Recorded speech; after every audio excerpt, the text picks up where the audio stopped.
It really comes from the sense of entitlement of the elite ruling class, like entitled to viewing these human beings as a simple product to be bought and sold. It's the dehumanization. They're not seeing them as human. It's just another piece of livestock.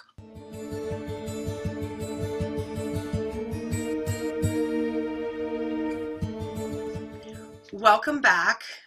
Thank you for taking the time to be with us on Life Transformations Conversations with Kelly Mirabot.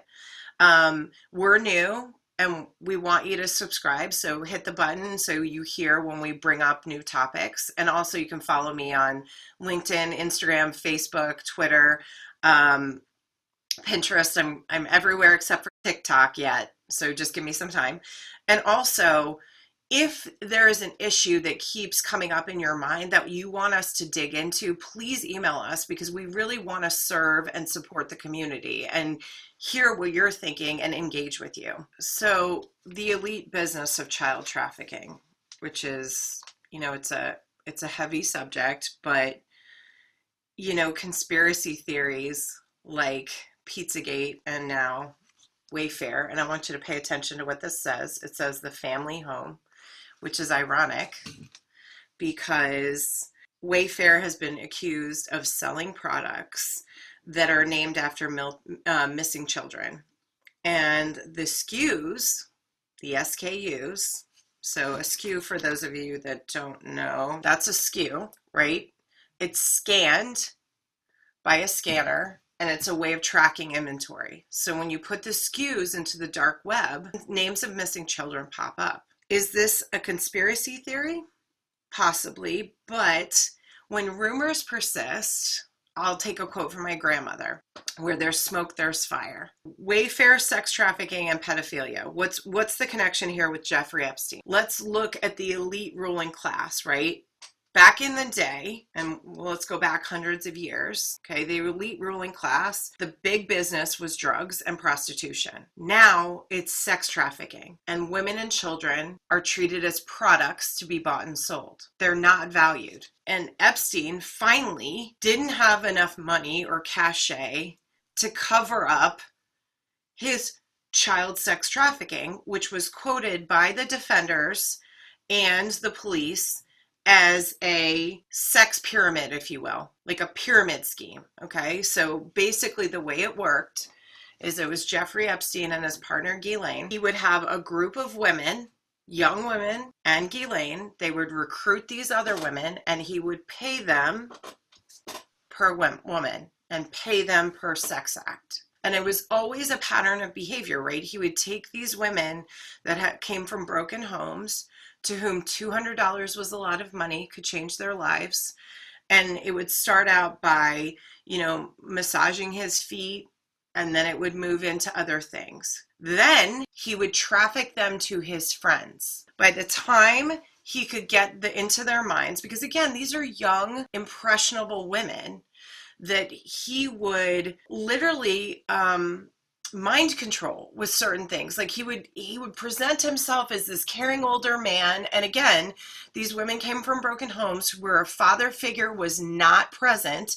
The most important relationship that a female has besides her mother is her father. And that's what informs her throughout her life and her relationship with men and how to behave in front of men. That's the first. So when you have a household that doesn't have that father figure present, and now all of a sudden this older man who's wealthy, who's got this beautiful home, who promises you the world that you don't have access to in your normal life, it's easy to buy into that story. And you get to the point where it's at the point of no return. The fact that he did it either for political or monetary gain is besides the point. That's not the issue we're talking about here. The real issue is that women and children are so undervalued globally that these rings of society, they're no more than a water bottle or a sofa. So if you look back in the history of our country, children were married hundreds of years ago at like 14, right? Because the life expectancy was short. Now, if you dive into the slave culture of the United States, a slave master at night would order a foot warmer, which was a slave child, to come warm his feet. But really, what was happening is at bedtime, he's molesting a child. So this has been perpetuated over the years, and it really comes from the sense of entitlement of the elite ruling class, like entitled to, again, viewing these human beings as a simple product to be bought and sold. It's the dehumanization. They're not seeing them as human. It's just another piece of livestock, warming my feet, molesting the child at bedtime. Meanwhile, not thinking about what the repercussions for this little baby is, because they were as young as, 4 years old. Let's talk about the origins of pedophilia and perverse sexual desire. And I really want to get this right, so I'm going to be kind of referencing my page here. So this goes back to Kinsey, right? A sociologist and biologist and sexologist. And he wrote in his papers in the 1960s that children were sexual beings. His famous books, the Kinsey Reports, which were made into a movie, they discuss the idea that we are human animals, and as such, children should be sexually stimulated from birth. Look at his verbiage. He's referring to human beings as animals. So think about that. In the 1960s, you're a part of the elite ruling class. You're thinking about sense of entitlement. Now you've got this scientist, this famous scientist, who is scientifically classifying children as animals. Again, it's reinforcing the belief that children are not human beings. You might ask, like, why is this a problem? Where's the connection? Where's the connection between Kinsey and Jeffrey Epstein? Okay, so think about this. People will pay for sex. There's a reason why it's called the oldest profession, especially taboo sex. If it's transactional and I'm paying you, I'm just buying a product here. And more specifically, it's got the backing of the scientist who was world famous. You know, politicians, academics, and world leaders have been receiving training as long ago as 1948. So they were being taught that sex with children was intelligent adult behavior. Their teacher was funded by the Rockefeller Foundation, and the biology professor that we were talking about before from Indiana University is Alfred Kinsey. We've got the Rockefellers, who are one of the oldest, wealthiest families in this country, funding this scientific research. Now, I wonder, are they performing these deviant acts, right, in hushed tones behind closed doors? And let's find the sex biologist to validate our bad behavior. Not only that, they're scientifically proving it. Okay, well, I kind of know this is bad behavior, but guess what? The scientist over here is saying, kids are sexual from go. So it's okay. Do you see where the alignment is off here? I'm doing something bad. Let me find some scientific evidence to justify it. So for 64 years, almost 3 generations, his sexual behavior in the human male, this is Alfred Kinsey we're going back to, has trained millions of young college students. Now again, okay, and I love my college students, but I go back to my experience. When I was 19 or 18 in college, I knew everything, but yet my mind was still developing. So everything that I was learning was very impressionable, right? It goes into your brain, and it changes your body, okay? It changes your body on a cellular level when you absorb that information, okay? Rockefeller is funding Kinsey's research. Kinsey is then cascading that information down to millions of college students who then go out into the world and have jobs and are cascading that information out to justify this deviant behavior. Kinsey has trained world leaders, academics, and politicians to believe that sexual molestation and sexual deviance is normal. Like, he's normalizing this. And when it becomes normal, it becomes accepted. And when it becomes accepted, it's easier to look away. So, both hetero and homosexual interactions with children are said, now this is Kinsey's research, are said to be replacing sexually repressed Judeo-Christian morality with a more enlightened sexual worldview. Okay, so let me put this into my context of my life. I grew up in an Irish, Italian, Catholic family. I always thought something was off with the organized religion of Catholicism. Now, if I hear, and as my body's awakening, it's a sexual awakening, right? We know that in puberty, your body wakes up to its sexual, capacity. Now that's happening. And I'm feeling like there's friction because, oh my God, the Catholic Church is saying, oh, that's shameful. Don't do that. Here comes Kenzie saying, nope, that's not bad. That's enlightened. Okay. The late Dr. Loretta Heroian was a member of the Institute for the Advanced Studies of Human Sexuality, which has trained millions of sexologists in the Kinsey model. Okay, so let's think about this. We've started with Rockefeller, who's validated the deviant behavior through Kinsey's research, and now Kinsey is training millions of people, and they go out into all manners of industries. So this narrative is informing all levels of society. So I want to read this, and I want you to understand some things, right? Okay, so on this elite ruling class, there's a small number, right? There's a reason why it's called the 1%, because it's a small inner circle, right? And it's made up of the Carnegies, the Rockefellers, the Vanderbilts. Okay, so I want you to pay attention to what I'm reading here. American University, Johns Hopkins University, and scores of other institutions of higher learning, academic journals embraced the Keynesian worldview early on, as illustrated by Ralph Savenko's comment in the 1962 Vanderbilt Law Review that even at the age of 4 or 5, a girl's seductiveness may be so powerful as to overwhelm the adult into committing the offense. In other words, a little child could be an initiator and a seducer. Okay? Gloria Vanderbilt. Vanderbilts are friends with the Rockefellers because they're part of the 1%. Small circle. Who's Gloria Vanderbilt's son?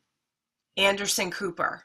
I love Anderson Cooper. I'm not taking a shot at him, but remember, these are the elite ruling class that feel they're entitled because of money, power, and control to trade women and children. Remember, Kinsey said that they were sexual animals as product.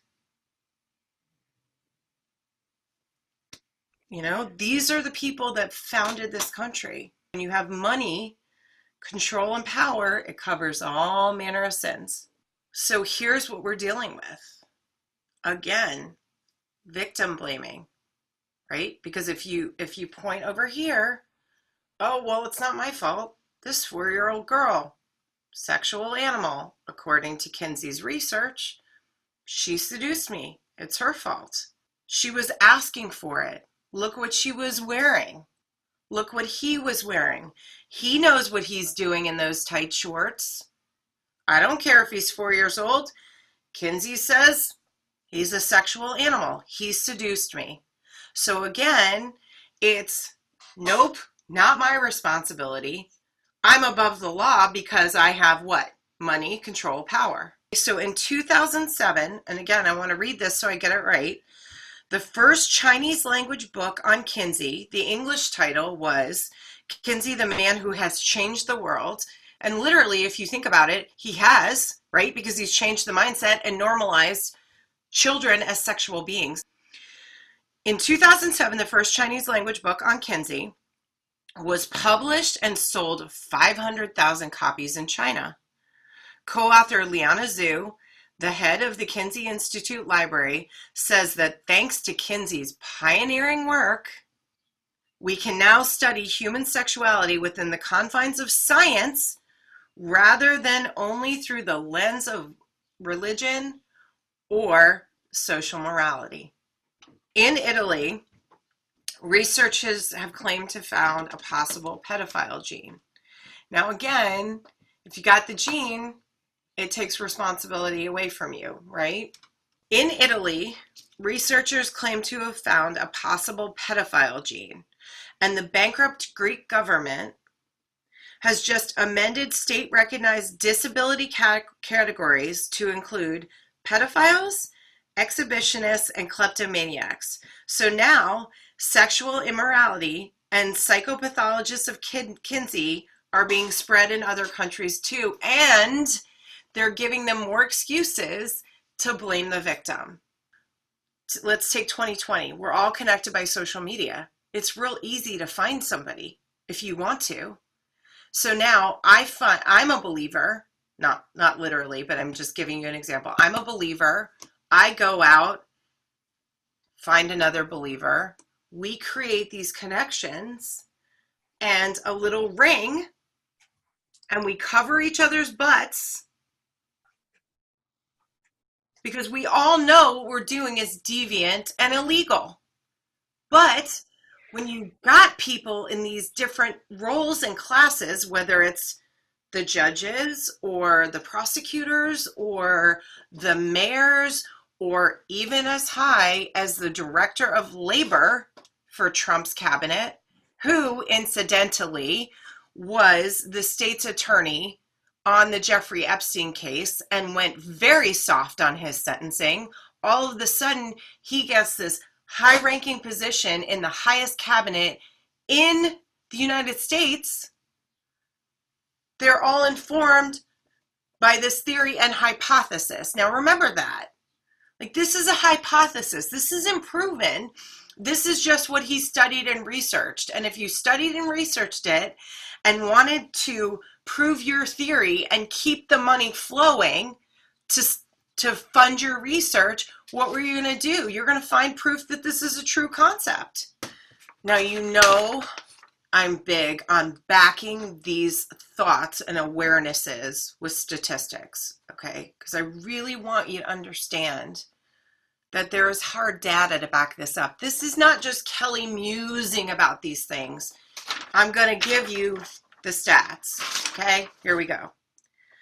According to the 2017 State Department Trafficking in Persons TIP report, TIP, there were only 14,894 prosecutions and 9,071 convictions for trafficking globally in 2016. Okay. 2,703 prosecutions, 1,673 convictions, and identification of 11,416 victims occurred in Europe. Okay. Of the estimated 16 million forced labor victims worldwide, only 1,038 cases of forced labor were prosecuted globally in 2016, according to the U.S. Department of State. And then finally, in 2016, the Department of Justice convicted a total of 439 human traffickers, up from 297 in 2015 and 184 in 2014. The reality of this is these numbers are low in terms of the numbers of cases. So in closing, again, I want you to understand this is not Kelly telling you what to do. I want you to think differently about this. So when you hear something, a conspiracy theory like a Wayfair, the family home, or Pizzagate, look into it. Look into it deeper. Critically think. Don't just take what people feed you. Think about it.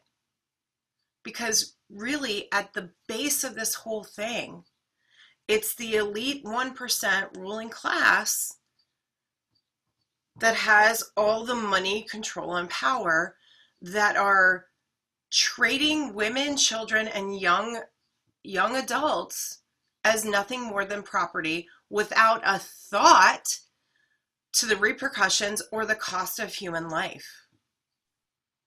They're literally leaving bodies in their wake, and they're doing it by bringing furniture into your home. It's kind of ironic that the CEO of a $9 billion company stepped down. It's not a coincidence. It's not a coincidence that the elite class is selling drugs into underserved communities to addict them. It's about oppression and keeping people down. It's about spiritually, it's about keep maintaining this level, right? And it also goes back to a scarcity mentality, right? So if I have more, or if I give you some of mine, that means I have less, which is completely counter to the way the world works. There's enough for all of us. But because it's a scarcity and love of money, control, and power, they don't care. Because they know they're not going to get convicted.